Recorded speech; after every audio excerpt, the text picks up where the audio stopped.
I remember walking into the grand ballroom that night, my heels clicking softly against the marble floor, the crystal chandeliers reflecting every flicker of light like diamonds scattered across the ceiling. The room was alive with laughter, champagne glasses chiming, and the soft hum of a live string quartet playing our favorite pieces. I felt a swell of pride as I took in the faces of friends, family, and colleagues, everyone gathered to celebrate 15 years of what I believed was a perfect marriage. I had spent countless hours planning this evening, ensuring every detail spoke of elegance, taste, and our shared success. I adjusted my gown one last time, smoothing the fabric over the sacrifices I had quietly made for this life. For him, for us. He approached, a charming smile on his face, the kind that had always made me feel safe, adored, and foolishly invincible. But tonight, that smile carried a weight I couldn't yet decipher. He stopped just in front of me, reached into his pocket, and handed me a crisp envelope. I blinked, puzzled, as the name on the front confirmed my growing horror: divorce papers. My hands trembled as I realized the room had gone silent, all eyes turning toward us. The chatter, the laughter, the light, all of it froze in a surreal stillness, and in that instant I felt exposed, naked in my dignity, my trust, my life, laid bare for everyone to witness. Shock rooted me to the spot, disbelief twisting my stomach into knots, my mind racing for explanations, for a mistake, for anything that could make this moment unreal. I had given everything to this marriage, every compromise, every sleepless night, every unspoken wish I swallowed to support him.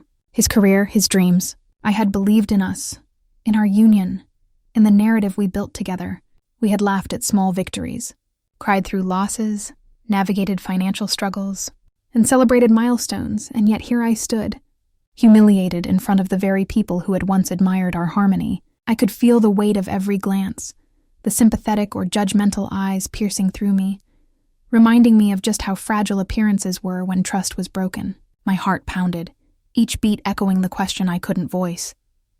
How could he do this now in front of everyone, with such precision, such cruel spectacle? In that hall of glittering chandeliers and whispered admiration, the illusion of perfection shattered. I thought of all the evenings I spent ensuring he looked respected, the sacrifices I made quietly, the nights I went without sleep to balance our life and his ambitions. Every gesture of loyalty, every act of devotion seemed meaningless now, dwarfed by the cold reality he chose to present publicly.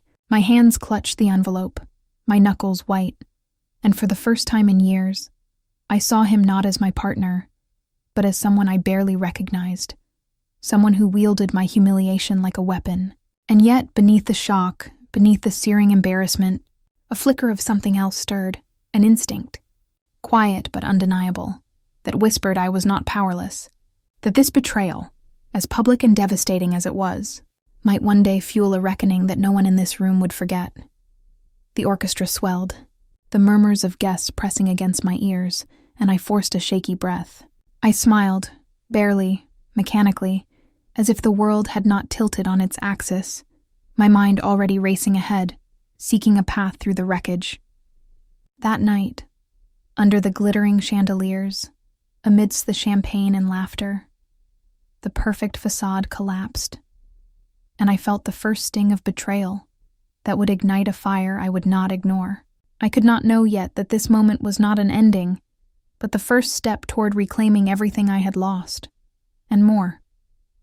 The murmurs began almost immediately, soft at first, like a distant tide brushing against the edges of my consciousness. Then the whispers grew, spreading through the crowd like wildfire, each syllable a needle, pricking at my composure. I felt every eye in the room on me, 1,000 unspoken judgments compressing into a weight that made it difficult to breathe.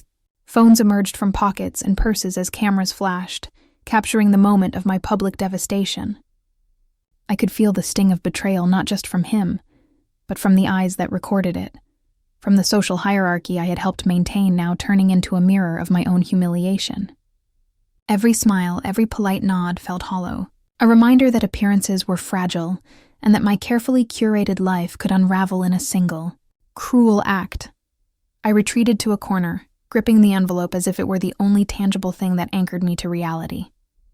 My mind raced, trying to process the impossible, How had I failed to see the cracks in the man I loved? I replayed moments from the past year, the casual dismissals, the unspoken criticisms, the subtle ways he undermined my confidence, and realized I had excused them all. The cold shoulder after my promotion, the way he minimized my efforts to plan family events, the quiet sneers masked as jokes. They were all signs, subtle but persistent, that hinted at a deeper disregard.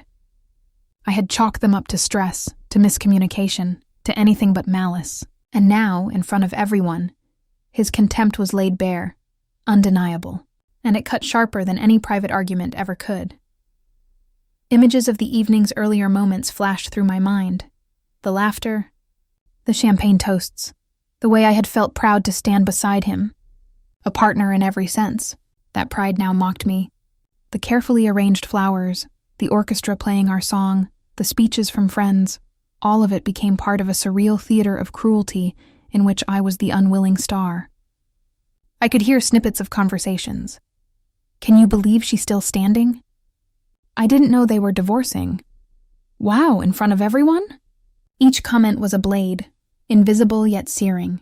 Even Ally's eyes were clouded with uncertainty, unsure whether to offer comfort or keep a safe distance. And I felt the isolation of my betrayal compounded by social scrutiny. My social media feeds had already ignited, notifications pinging relentlessly. Photos from the gala circulated, with captions ranging from sympathetic to scandalized. I scrolled, each image of me clutching the envelope or staring blankly at him feeling like a new public wound. Comments speculated, criticized, and judged, and a part of me wanted to retreat, disappear, become invisible to the world that had suddenly turned hostile. And yet, another part of me, the part that had endured years of subtle dismissals and quiet manipulations, burned with the realization that this was not just humiliation. It was a challenge, a public exposure of the truth that had long been ignored. As the evening dragged on, I felt a mounting mixture of fury and disbelief. I remembered late nights where I had stayed up making his presentations perfect, coordinating events that glorified him, and smoothing over crises he never acknowledged. I recalled the times he belittled me in private, the dismissive remarks he thought I wouldn't notice, and the silent endurance I had cultivated. How could someone I had trusted with my heart, my time, my identity, wield all of it as a tool for spectacle? How could he betray me in such a humiliating, high-profile manner, showing the world my vulnerability while masking his cruelty with charm and sophistication? I clenched my fists, nails digging into my palms, as a tremor of resolve stirred within me. If this was his idea of victory, he had gravely underestimated me. Yes, the whispers and glances, the flashing cameras, the social media outrage, they stung. But beneath the initial shock, beneath the humiliation that pressed down on me like a physical weight, I felt a spark of clarity. I realized that the man standing across from me had revealed his true self, and in doing so, he had also revealed the path forward. My trust might have been shattered, my reputation momentarily bruised, but my mind was already turning, plotting, and calculating. And in the midst of the ballroom's glittering opulence and pointed eyes, a quiet, relentless determination began to rise, one that promised that this public shaming would not be the end. It would be the beginning. The elevator doors closed behind me, cutting off the murmurs, the cameras, the whispers, leaving me alone in the silence of our penthouse. The city lights stretched endlessly through the floor-to-ceiling windows, glittering like a cruel reflection of the life I thought I had. I sank into the sofa, clutching the divorce papers as if holding on to them could somehow anchor me in a reality that suddenly made no sense. My chest felt heavy, my mind spinning with disbelief, anger, and a deep, gnawing grief. How had everything I built, every compromise, every silent sacrifice, been repaid with such cold indifference? I had poured my life into his ambitions, polished his reputation, smoothed over his mistakes, all while believing that our bond, our marriage, was mutual, sacred. And now here it was, shattered, exposed, public, and humiliating beyond words. I remembered the late nights I stayed up drafting business proposals while he slept, the way I had attended every gala, every networking event, silently absorbing compliments meant for him. I recalled the countless family dinners I had organized, the trips I postponed, the dreams I shelved, all to keep his empire intact. Each memory stung more sharply than the last, a mosaic of devotion met with contempt, the subtle sneers, the dismissive comments, the way he made me feel invisible in the very life I helped create. I had convinced myself that loyalty, patience, and discretion were virtues he would eventually recognize. But recognition never came. Instead, betrayal arrived, cold, calculated, and public. I hugged my knees to my chest, letting the quiet of the penthouse swallow me. The skyline outside was beautiful, but beauty felt empty, hollow, a reminder of the life that now felt like a gilded cage. My mind drifted to moments I had brushed aside. The glances he shot when I questioned decisions, the sighs when I suggested compromise, the way he celebrated my successes with a patronizing smile. I realized painfully that his respect had always been conditional, contingent upon my subservience to his ego and ambitions. My sacrifices had been invisible, my loyalty exploited, and in that realization, a bitter clarity began to take root. As I traced the edges of the envelope with trembling fingers, a seed of resolve sprouted in the shadow of my despair. I would not be reduced to humiliation, nor would I vanish quietly into the night while he celebrated his triumph. My mind began to stir with possibilities, small at first, tentative, but growing bolder with each passing moment. I pictured him, confident, arrogant, unaware that the very hands he had underestimated could one day dismantle everything he had built. The notion was intoxicating, a flicker of power in the midst of devastation, and it awakened a clarity that grief alone could never provide. I closed my eyes and allowed the wave of emotion to wash over me fully. Rage, heartbreak, disbelief, but beneath it all, a quiet, simmering determination began to emerge. This betrayal, this cruel display would not mark my end. Instead, it would mark the beginning of something far more deliberate. I owed myself more than sorrow. I owed myself justice, and perhaps a reckoning that he would never see coming. For the first time that night, I felt that spark, the first unmistakable stirrings of revenge, precise, patient, and inevitable. The next morning, I woke with a clarity I hadn't felt since the divorce papers were handed to me. The bruises on my heart were still raw, but they no longer paralyzed me. Instead, they fueled a sharp focus I hadn't known I possessed. I knew that sitting in grief would only give him more time to cement his victory.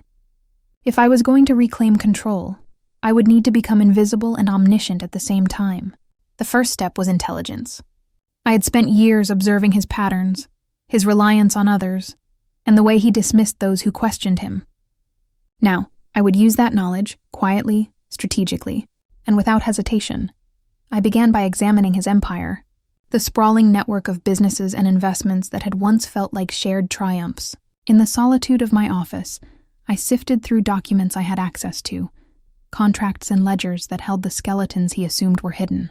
I traced transactions that hinted at shady partnerships, unexplained expenses, and shell companies that suggested greed and deceit he hadn't disclosed to anyone, not even me. Each discovery added fuel to the fire, turning anger into actionable insight. The man who had humiliated me in front of dozens of witnesses had underestimated my capacity for observation, for calculation, for patience. Next, I focused on his personal life, the realm he thought I could never touch. I quietly checked in with contacts he had discarded as insignificant, people he had overlooked, underestimated, or belittled. Former employees, friends who had quietly left his orbit, and even distant family members. All of them held fragments of the truth he thought were secure. Slowly, I began piecing together patterns. Infidelities long ignored, hush money quietly dispersed, investments he had hidden from the public eye. Each revelation felt like a puzzle piece that completed a picture of a man not invincible, not untouchable, but deeply flawed. As I worked, I reflected on the irony. The man who had flaunted power, arrogance radiating from every gesture, had no idea how vulnerable he was. His overconfidence, his belief that I would crumble, had blinded him to the very weaknesses I now exploited. I started making quiet calls, establishing subtle alliances, and planting seeds of influence where he would never suspect. My phone conversations were brief but pointed, each word chosen to avoid detection, while establishing trust and loyalty among those he had dismissed. With each call, I felt the first tangible sense of control since the gala, a quiet thrill building behind my chest. I also revisited moments I had ignored in our marriage. The dismissive jokes, the offhand comments, the casual betrayals that had been brushed aside as stress or misunderstandings. With hindsight as my ally, I could see how these incidents reflected not just arrogance, but systemic vulnerabilities in his ego, weaknesses that had been invisible to everyone except me. And now, for the first time, I could exploit them. I smiled to myself quietly, a dangerous kind of satisfaction settling in. The man who had believed he was untouchable was starting to reveal himself, unknowingly leaving doors open for me to step through. By the end of the week, I had a clear map of his empire, his secrets, and the alliances I could leverage. I was still silent, still invisible in his eyes, yet every move I made tightened the threads of control I was weaving. He went about his day with the same arrogance, unaware that the foundation he relied upon was being quietly dismantled by the one person he had thought powerless, the woman he had humiliated publicly. I felt the first real surge of hope, tinged with the thrill of impending power reversal. That night, alone in the dim light of my office, I allowed myself a single thought. He may have handed me humiliation, but he had also handed me the key to his undoing. The man who had built his empire on arrogance, charm, and intimidation was about to discover that I was no longer the powerless wife he thought he had crushed. And in the quiet, a dangerous patience settled in me. I would not rush, but when the time came, his vulnerabilities would be exposed, his arrogance undone, and I would be the one standing above it all. I knew I couldn't take him down alone. He had built his empire with layers of loyalty and fear, and one person's efforts, no matter how determined, wouldn't be enough. I needed allies, people he had overlooked, dismissed, or underestimated, those whose grievances had been buried beneath years of subtle manipulation. I started reaching out quietly, testing the waters with former employees who had left under suspicious circumstances, friends who had drifted away, and even distant family members who had quietly resented his ego. Every conversation began with caution, small talk, but beneath the surface, I felt the shared understanding. They had been ignored, betrayed, or belittled, and now, quietly, they could be part of something that would balance the scales. Each person I connected with offered pieces of the puzzle. There were whispers of mismanaged funds, suspicious transfers, and partnerships that violated both legal and ethical standards. I listened more than I spoke, letting them reveal the layers of deception he had relied upon for decades. Former accountants, assistants, and colleagues were careful at first, unsure if I was truly trustworthy, but the grief and indignation in their voices mirrored my own. Slowly, a network formed, a hidden coalition of those who had suffered in silence. Each story, each revelation, built the framework of the plan that was beginning to take shape in my mind. Through these quiet meetings and phone calls, I discovered financial irregularities that hinted at embezzlement, contracts designed to funnel wealth to his inner circle, and deals that could collapse under scrutiny. It was astonishing how meticulous he had been, and yet, in his arrogance, he had left traces, breadcrumbs that only someone paying close attention could follow. I felt a thrill of anticipation mixed with a careful respect for the danger. One wrong move, and my coalition could be exposed, or worse, discredited. But each confirmed suspicion only strengthened my resolve. The personal indiscretions were even more satisfying to uncover, affairs hidden behind a mask of public charm, favors exchanged for loyalty, and private humiliations inflicted on those too timid to resist. It all painted a picture of a man who thrived on control, manipulation, and unchecked privilege. I realized that the very people who had been complicit in his schemes could now become instruments of justice, quietly shifting power back into my hands. I began cataloging each secret, each vulnerability, mapping how and when it could be leveraged for maximum effect. The sense of empowerment was intoxicating, but I remained cautious. The network of allies became more than just a resource. It became a source of emotional validation. These were people who understood, who had endured similar indignities, and who were eager to see justice served.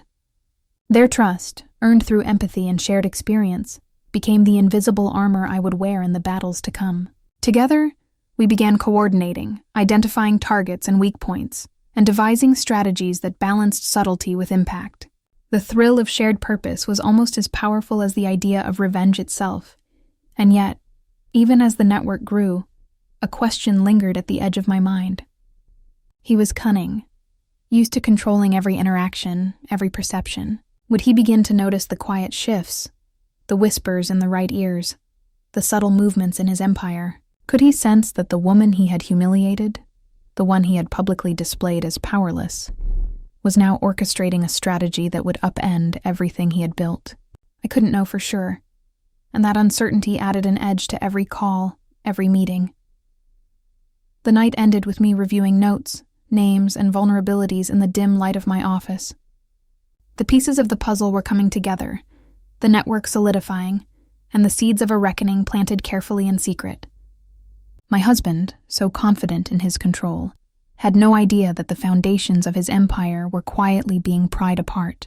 And in that quiet, I allowed myself a small, controlled smile. The question remained, hovering like a shadow.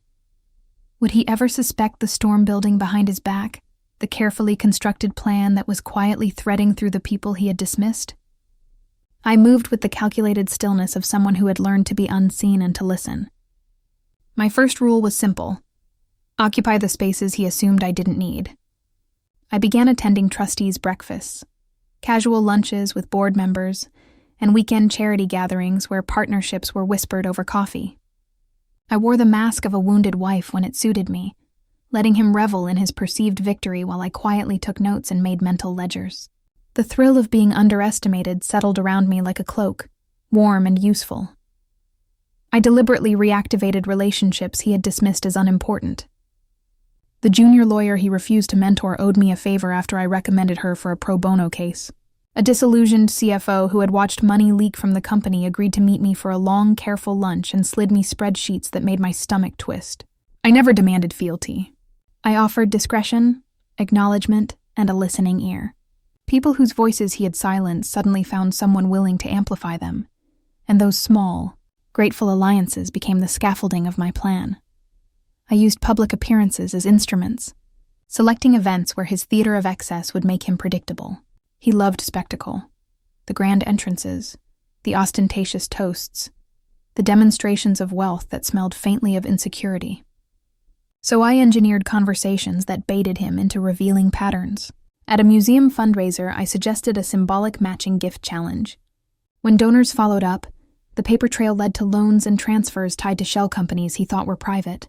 He laughed it off with charm, but the right people began to ask the right questions. Legally, I planted seeds with quiet consultations. I framed my inquiries as concern for family legacy, making them seem sentimental rather than threatening. I spoke with attorneys about fiduciary duty and contractual anomalies under the pretense of wanting to protect heirs and charity reputations. Those conversations, documented and later cross-checked, began to make sense when matched against the spreadsheets I had gathered. Where he assumed softness would disarm people, I turned sentiment into strategy. Socially, I cultivated measured dignity, grace without hunger. That composed exterior reassured undecided allies and made his cruelty look petty by comparison. I listened when he bragged about acquisitions, noting the offhand mentions and careless dates. He thought his boasts solidified admiration. Instead, they mapped his own undoing. I never interrupted. I let him parade his arrogance while I connected dots and nudged curious minds toward verification. Every maneuver relied on contrast. His performative power against my quiet authority, his loud consumption against my steady accountability. I planted questions, hints, and gentle probes in the right hands, not to accuse, but to awaken curiosity. Colleagues began cross-checking facts I had seeded, and casual chat became cautious inquiry. My advantage was not brute force, but placement, slipping into roles that rendered his assumptions useless. By the week's end, the boardroom and the country club had shifted imperceptibly in my favor. I had not raised my voice or filed a single complaint. Instead, I had repositioned influence, turning indifference into momentum. The man who had theatrically served me papers still believed he had control, but the map of power had been redrawn beneath his feet. I rehearsed contingencies, mapped timelines, and imagined public moments where his bravado would unravel as planned. Patience would be my weapon and timing my ally. He would stay blind until the weave tightened, and then there would be no recovery. I learned early that power is as much perception as it is reality. If he believed everyone still admired him, if his circle still deferred to his ego, he remained untouchable. So I began planting doubt quietly, like a gardener sowing seeds in fertile ground, knowing the harvest would come in time. I shared carefully framed anecdotes with key business partners. Nothing overt, just questions and casual observations that hinted at discrepancies, oversights, and questionable decisions. The tone was never accusatory. I simply let curiosity do its work. Whispers spread, and suddenly, colleagues who had once admired him began to second-guess, to glance at contracts and numbers with suspicion. I watched it unfold silently, satisfied as the first threads of instability crept into his meticulously controlled world. Social circles were equally susceptible. At charity events and dinners, I made passing remarks that highlighted inconsistencies, contradictions, and double standards. "I always wondered how that acquisition turned out," I would say with a shrug, leaving my listeners to fill in the gaps. Friends and acquaintances began quietly comparing notes, noticing patterns they had once ignored, and wondering whether the man they respected might be hiding more than they realized. Even family members, long conditioned to defer to him, started exchanging subtle glances and whispered comments, a realization dawning that his empire might not be as unshakable as they believed. I orchestrated small incidents to compound the effect. An innocuous spreadsheet sent to the wrong partner, an offhanded reference to a delayed deal, a subtle correction of facts in public forums, all planted to appear accidental or coincidental. Each misstep he made, each tiny exposure of negligence, became amplified through the networks I had cultivated. Slowly, the world he had built on control and charm began to tremble beneath him. The man who had served me papers with such theatrics now faced the first hints of a social backlash he could neither see nor control. Every interaction was calculated. I framed conversations in ways that exposed his hypocrisy without revealing my hand. He had always been quick to judge, to flaunt moral superiority in public while privately bending rules to suit his needs. I simply nudged the right observers to notice, to question, and to connect dots. Gradually, his reputation, a facade he had polished for years, began to crack. The whispers spread faster than he anticipated, and he remained oblivious, still basking in the glow of perceived dominance. The effect was subtle, but undeniable. Partners once loyal began consulting each other more closely, checking assumptions, and hesitating before committing to his plans. Friends who had once celebrated his decisions now sought discreet confirmation, an internal sense of unease gnawing at their confidence in him. Even at the next gala, I noticed the slight cooling in greetings, the fleeting doubts behind polite smiles. He tried to maintain composure, projecting the same arrogance, but cracks appeared in micro-expressions, in hesitant words, in the occasional glance of doubt. I allowed myself a quiet satisfaction as I observed these shifts. He remained unaware that I was orchestrating this isolation, convinced that his charm and wealth protected him. But perception was beginning to turn against him. The seeds of doubt, once scattered, were taking root, and the social structure he depended on began to wobble imperceptibly. Soon, the man who had publicly humiliated me would find himself surrounded by hesitation, second-guessing, and subtle distrust. The realization of his faltering influence would come as a shock, but by then the momentum of doubt would be unstoppable. I knew that the quiet undermining alone wouldn't be enough. To truly destabilize him, I needed to face the people he thought he could control, the collaborators and enablers who fortified his arrogance. I began carefully, choosing my moments and targets with precision. The first was his mistress, someone he flaunted in private, but assumed would never challenge him publicly. I invited her for coffee under the guise of neutrality, keeping my tone casual, my expressions warm but unreadable. As we spoke, I let her reveal her assumptions and loyalties. She thought she was safe, thinking I still occupied the role of a naive, devastated wife. I listened, gently probing, letting her underestimate me. By the end of the conversation, she was admitting missteps, sharing information she never would have otherwise, revealing how much of his empire's fragility relied on secrecy and deception. Next, I approached business rivals, not with threats but with strategic reasoning.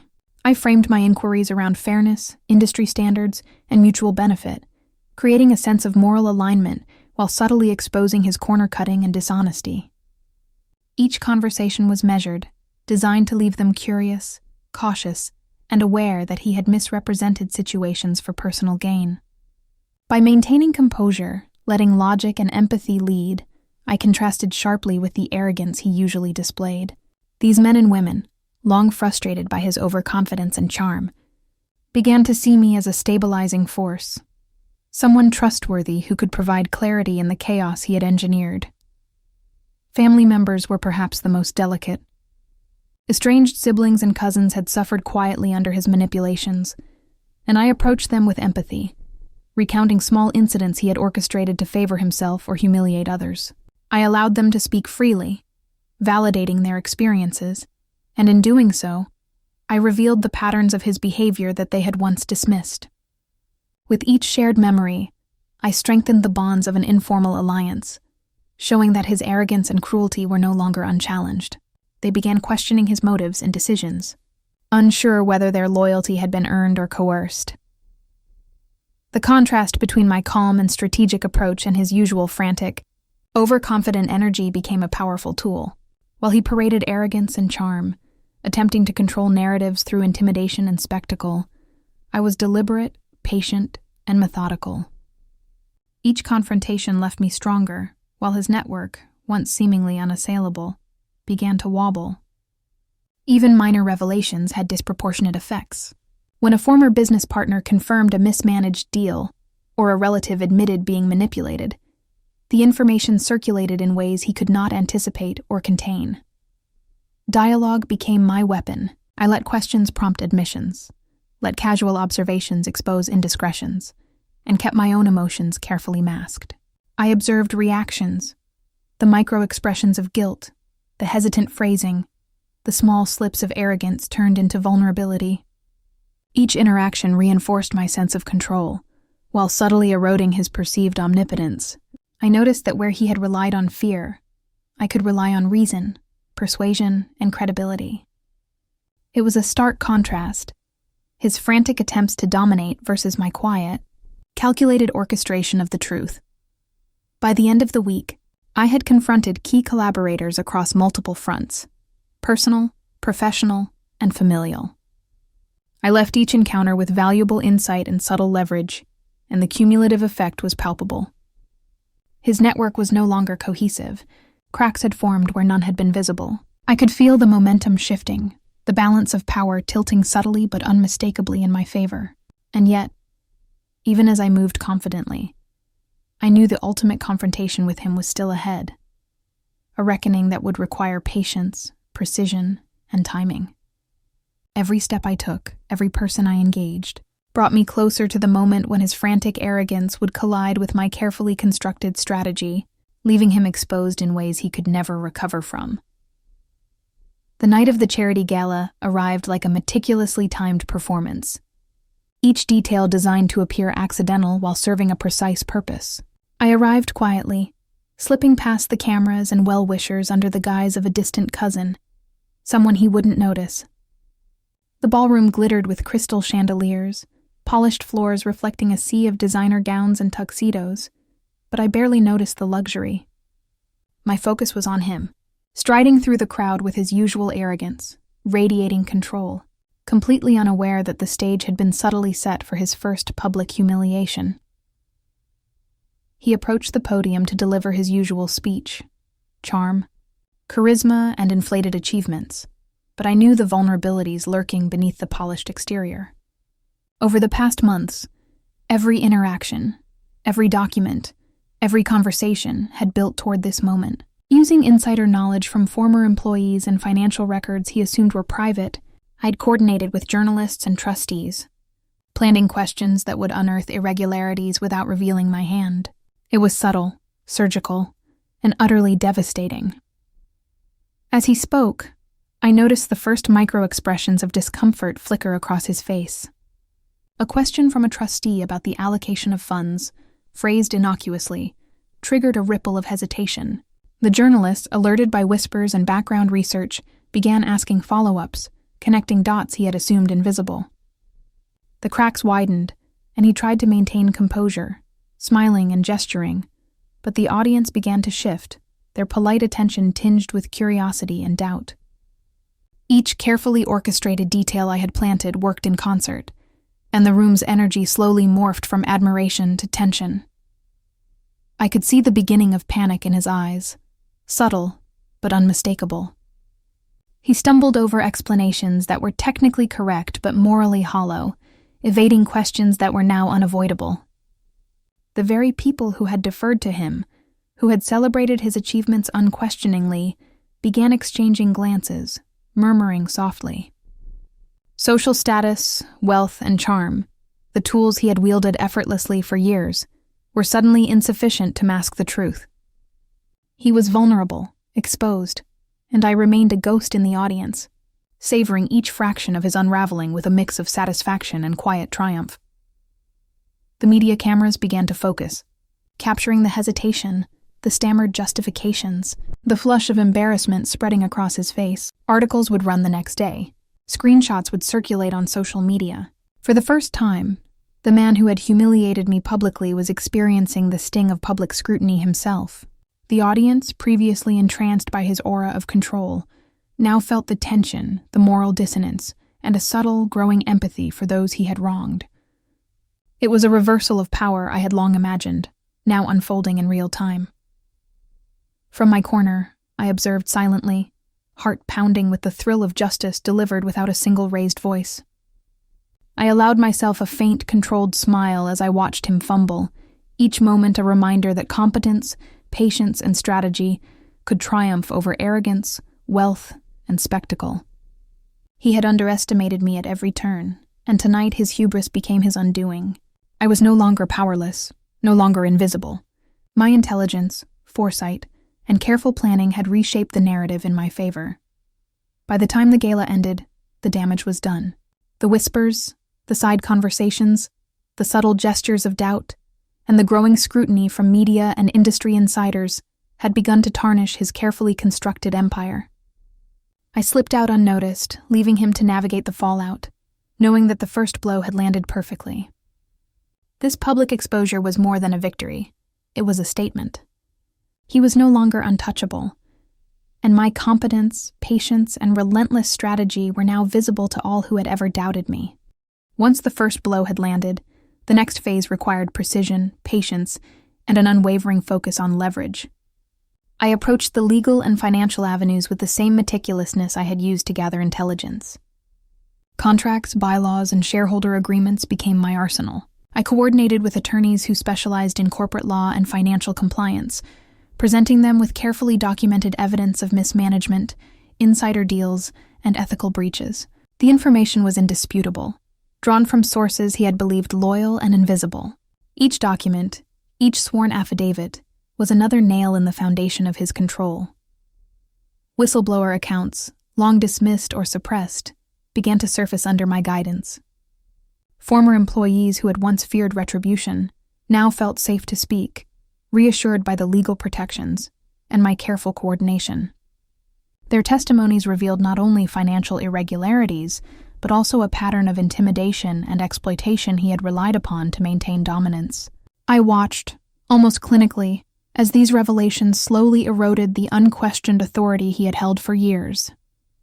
What had been whispered in private now had the backing of law and public scrutiny, a combination that even his charm and wealth could not withstand.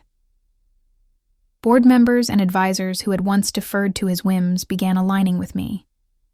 I framed my moves not as revenge but as protection, for the company, for employees, and for stakeholders whose interests had been jeopardized by his reckless decisions. I presented data, projections, and detailed analyses showing that he had consistently prioritized personal gain over the sustainability of the enterprise. The shift was subtle but undeniable. Meetings that once revolved around his assertions now included careful scrutiny, questions, and challenges I had primed. His confidence, once so unshakable, began to falter in the face of reason, law, and evidence. I leveraged contractual loopholes he had overlooked, clauses buried in the fine print that allowed me to exert influence over decision-making, asset control, and board appointments. Each move was deliberate, designed to minimize exposure while maximizing impact. Advisors who had once celebrated his victories now recognized my competence and foresight. It was a transformation in perception as much as it was in control. Where he had once been the untouchable authority, I became the pivot around which the company's future now revolved. Financial dominance, the very pillar of his arrogance, slipped through his fingers. Transfers were frozen, investments redirected, and strategic decisions rerouted under my guidance. He attempted to assert control, but every action was countered by preemptive measures I had set in motion. His reputation, cultivated over decades of charm and spectacle, began to tarnish under the scrutiny of the press, shareholders, and peers who now questioned his judgment and ethics. Each misstep he made in reaction to my maneuvers further confirmed the inevitability of his decline. The satisfaction was profound, but not in a petty sense. It was the justice of balance restored. The man who had publicly humiliated me, who had wielded power with arrogance and cruelty, was now subject to the rules, contracts, and consequences he had ignored. Karma, precise and unrelenting, played out through legal channels, strategic maneuvering, and alliances I had quietly cultivated. I had transformed grief and betrayal into action, and the results were tangible. By the end of this phase, I held influence over critical aspects of his business, controlled key decisions, and had aligned those who once followed him unquestioningly to my side. He had lost not only financial dominance, but also the social and professional authority he had relied upon. I felt a deep, quiet vindication, a moral and strategic victory that could not be taken from me.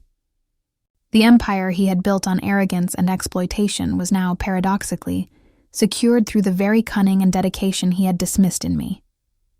The stage was set for the final reckoning, and for the first time, I allowed myself to envision the complete restoration of balance. Justice realized, karma executed, and the man who had underestimated me finally exposed to the consequences of his actions. I finally requested a private meeting, not out of rage, but to close the circle on my own terms. He arrived still carrying that familiar arrogance, convinced that his survival instincts and charm could intimidate me even now. I let him speak first, listening as he attempted to assert dominance, to charm, to excuse his failures, as if the empire he had built somehow entitled him to moral authority. I let the words wash over me without interruption, feeling only a quiet, profound detachment. The man who had humiliated me publicly now faced the consequences of his actions, and I no longer needed witnesses or applause to validate my position. I spoke then, slowly, deliberately, each word measured. I reminded him of the sacrifices I had made, how I had worked tirelessly to maintain the empire he treated as his personal stage, how I had endured his disregard, his petty cruelties, his betrayals. But this was not a litany of grievance. It was a statement of clarity.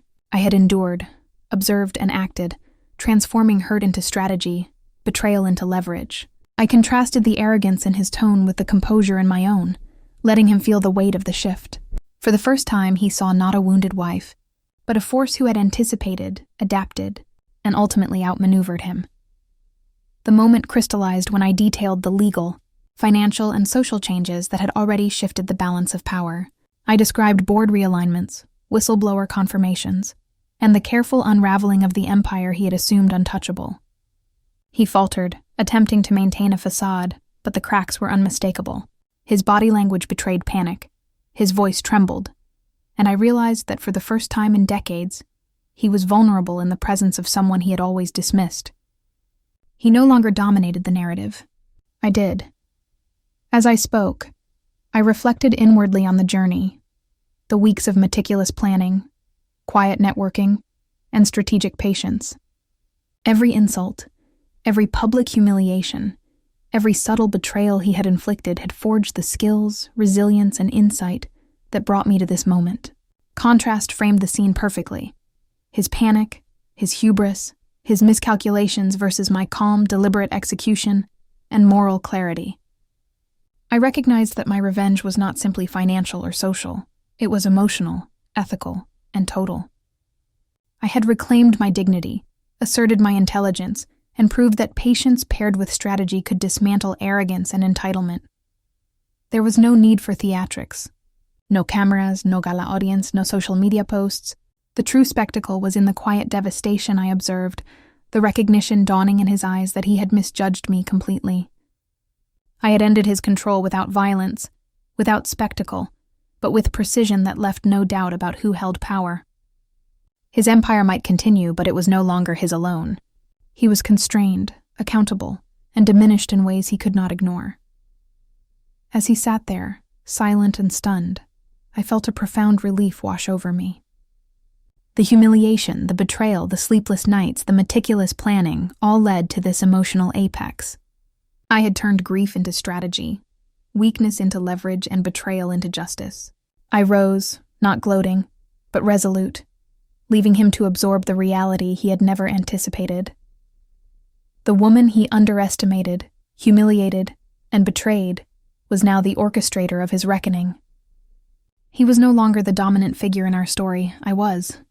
And in that quiet, private victory, I finally felt whole, empowered, and vindicated. The morning of the announcement, I felt a calm clarity I hadn't experienced in months. This wasn't about revenge anymore.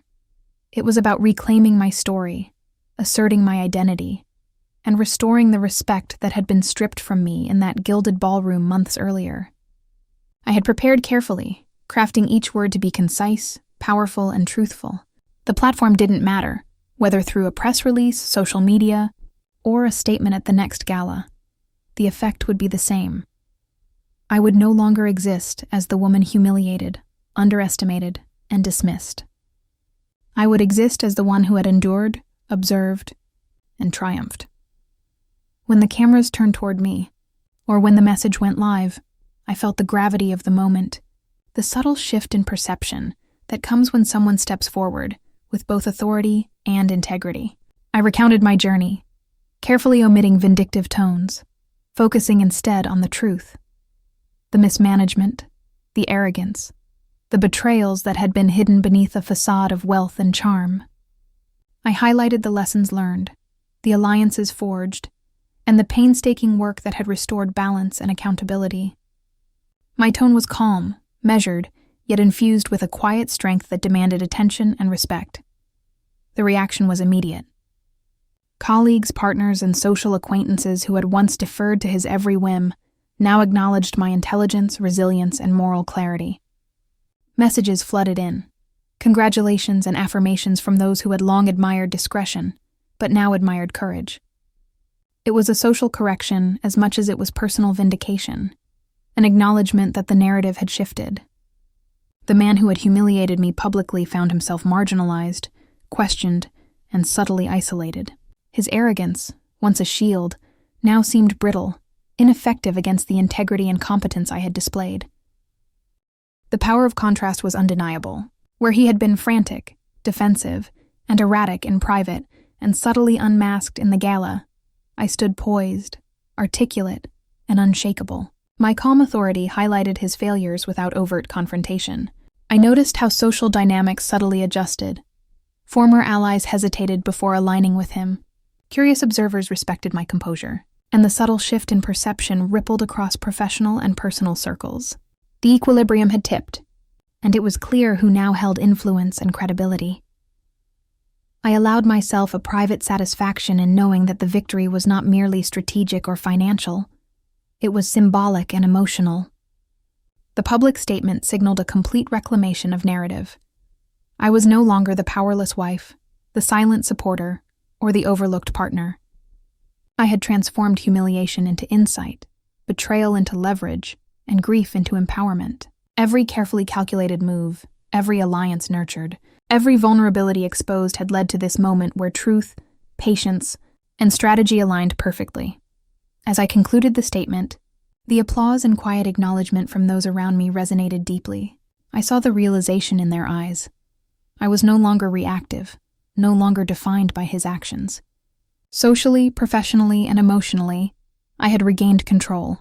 I walked away from the podium, or finished the post, without haste, every movement deliberate, every expression composed. The message was clear. I was in charge of my life, my story, and the power dynamics that had once seemed so rigidly fixed. The man who had underestimated me now faced the reality of his diminished stature. while I moved forward, fully visible, confident, and unmistakably in command. In the quiet aftermath, when the gala lights had dimmed and the world resumed its rhythm, I found myself alone in my apartment, surrounded by silence and the faint scent of lilies I had bought for myself. For the first time in months, I didn't need to strategize, observe, or manipulate. The empire that had once bound me to a role of subservience and invisibility was no longer a cage. I sank into the sofa, letting the tension of months dissolve, and allowed myself to reflect on the journey that had brought me here. The humiliation, the betrayal, the meticulous planning, and finally, the reclamation of my life. Memories surfaced, sharp and vivid. I remembered the nights spent polishing presentations for him, the weekends I sacrificed for networking events I never enjoyed, the whispered insults disguised as jokes, and the countless times I had dismissed my own intuition to protect appearances. I had been patient, silent, and obedient, and in that obedience I had almost lost myself. The contrast between that version of me, the one who trembled when dismissed, and the woman I had become was staggering.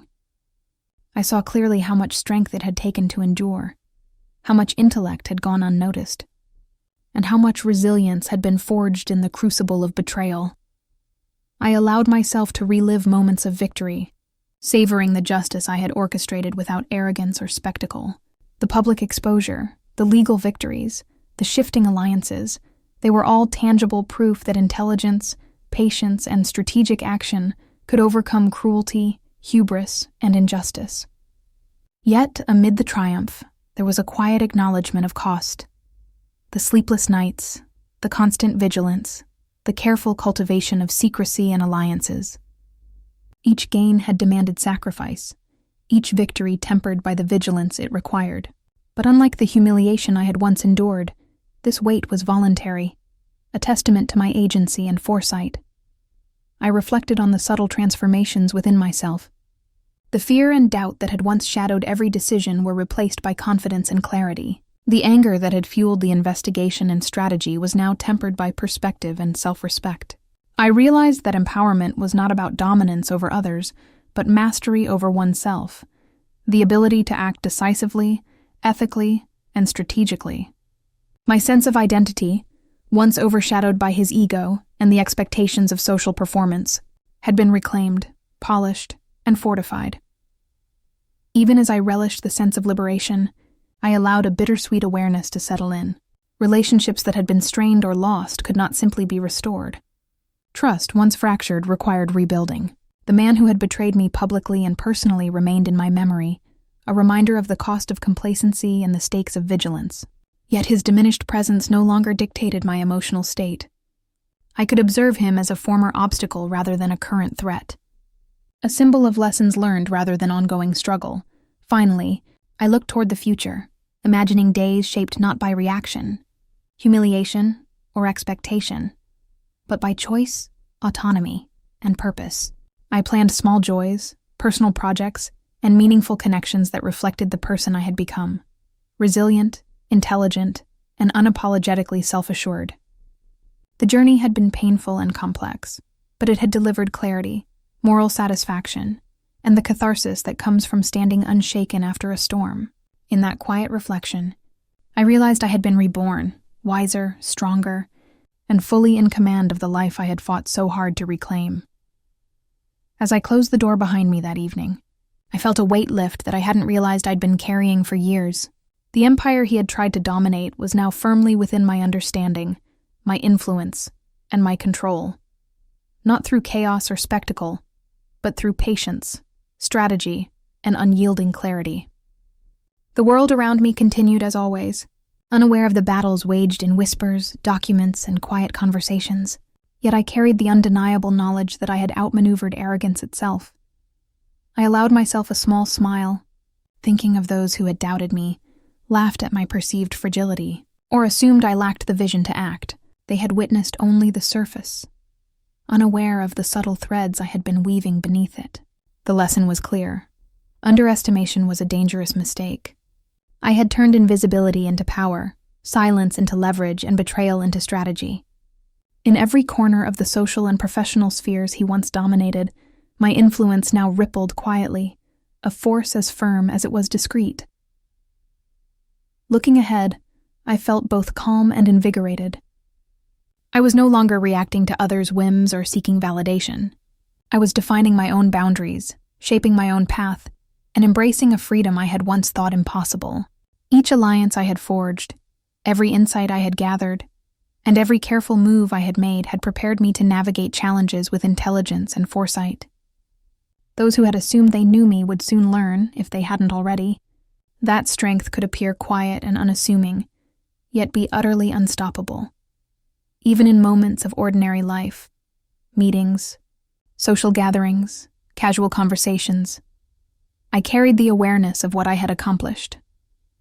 There was a thrill in knowing that power, when wielded strategically, was unassailable, and that lessons learned in hardship translated into an unshakable presence. I was no longer the woman dismissed at a gala, the one handed papers to signify failure. I was wiser, untouchable in my domain, and fully aware that the world around me now operated with a subtle sense of FOMO for those who had underestimated me. The story was closed, yet the reverberations of my choices promised a life where respect, autonomy, and quiet mastery would continue to define every step I took.